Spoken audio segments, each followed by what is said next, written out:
In today's video, I'm going to show you how I made this door round, and you are going to want to make sure to watch till the end because I have a surprise for you. Okay, so to get started on this fall door round, I am just taking a 15-inch door round that actually my husband Brett cut out for me out of plywood. And I'm just gonna start off by applying this Early American stain to it.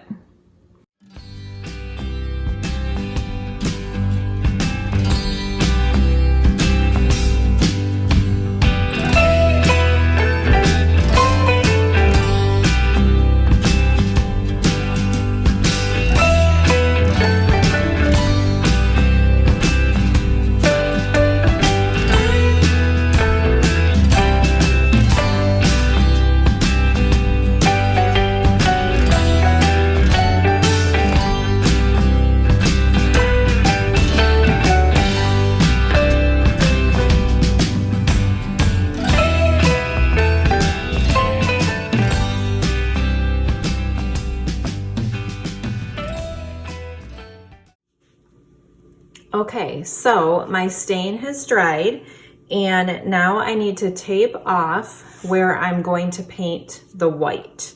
So I'm just taking this painter's tape and I already put a little mark on here where I need my line to go. And I'm just gonna tape this off.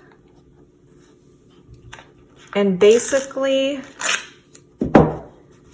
mine has about 6 inches between here, and right here is going to be where the stain is going to stay. And I like to wrap this around to the side,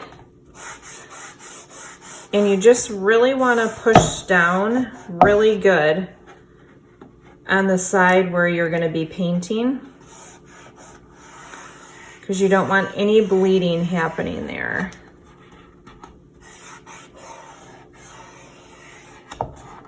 And I already taped this one down. Okay. So now I'm just taking this sponge brush and I'm gonna paint on this white paint. This is just some paint that I had left over from our dining room project. It's the Behr Ultra. And it's a satin finish.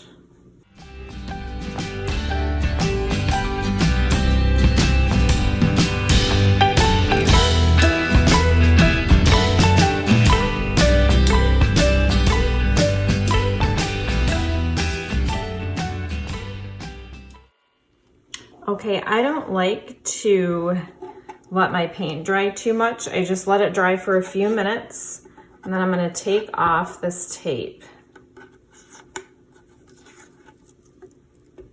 I already took this one off and it's a nice straight edge. I hope the next one is like that.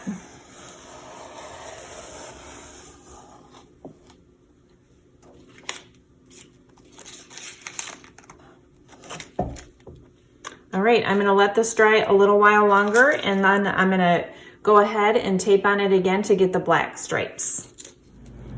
Okay, so my white paint has dried and I've went ahead and put most of my paint down, or I'm sorry, my tape down that I need to do for the next step. But I wanted to show you how I try to get these straight lines without having to do a ton of measuring.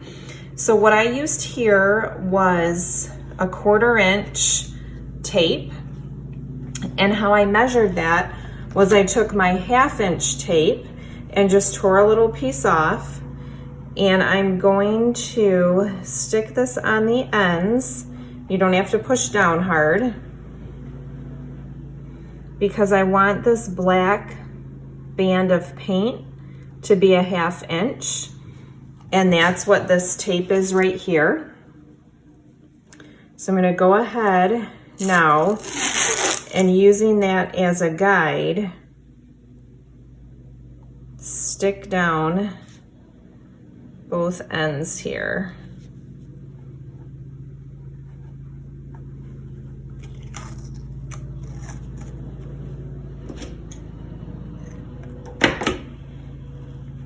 And then once I do that, I can take this tape off. And that way I know I have a 1/2 inch band here all the way across and that it's even. And again, you just want to press down your tape as hard as you can. And now what I'm gonna do, some people don't seem to have an issue with this, but I have had some bleeding. So what you can do to prevent that, before I go in with my black paint, I'm gonna take a little bit of that white paint that I did my base coat with. You just need a little bit, and I'm gonna go ahead and brush that right on the line. And what that is gonna do is just kind of seal that in. And then when I go to paint the black, hopefully I will not have any bleed through.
Okay, so I got a coat of this polyurethane.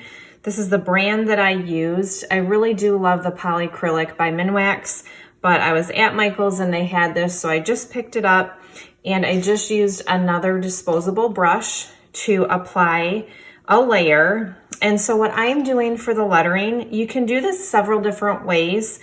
I just got a silhouette. Actually, I should say, I bought one over 3 years ago and I've just taken it out of the box this last year. And I really wish I wouldn't have waited so long to figure out how to use it because I absolutely love it. So I am using vinyl to do the lettering, but you definitely could use the method that I used to always do my signs with, and that is getting transfer paper and just picking out a font on your computer and printing it off and using the transfer paper to trace it and then paint on top of it. Or there's definitely different Etsy shops that sell these vinyl letterings online that you could order as well. It is a little bit trickier when you use a thinner font, I have found. It's a little bit harder to get up some days, but it's worth it. I love this thin script, and it's definitely in style right now. So you just have to play with it a little bit, but it's worth the extra work.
So now I am ready to put the decorations on the top.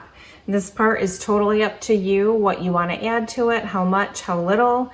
I have decided to go with this faux green that I got at Michael's, and I just cut them off the stems and put a little bit of wire around the bottom as to the size that I wanted. And when I made my first one of these, I actually hot glued it, and it was a little bit tricky. And so I saw someone else use a staple gun, and so I am gonna try this instead. You just wanna make sure that it's where you want it. I have my bow ready to go, so you can kind of place that on there and see if you like that positioning or not. I think I'm gonna put mine just a little bit higher. And you just want to make sure that it's centered. And I am actually using the 14mm staples. I haven't tried this, so I'm not sure if it's the best size to use yet or not, but let's try it out.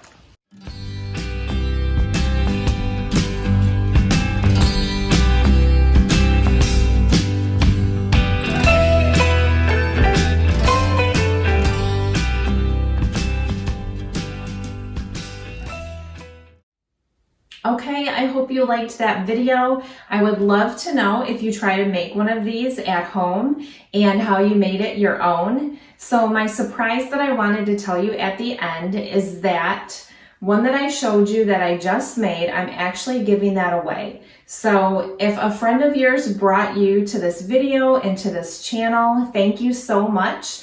I just need you to comment below and let us know the friend that told you to watch this video. And I need you to like it and subscribe to our channel. We would really love to have you here. I'm so excited that we are going to be showing a lot of different ideas for the fall and Christmas coming up. So if you would like to get in the giveaway to win that fall door round, all you need to do is find 5 people that you can tell them about our channel and have them like and subscribe. I'm also going to put my Facebook link in the comments below as well, because that's where I'm talking more about the giveaway. So we would love to have you enter that, and we would love to have you follow us along in this journey. Until then, stay blessed.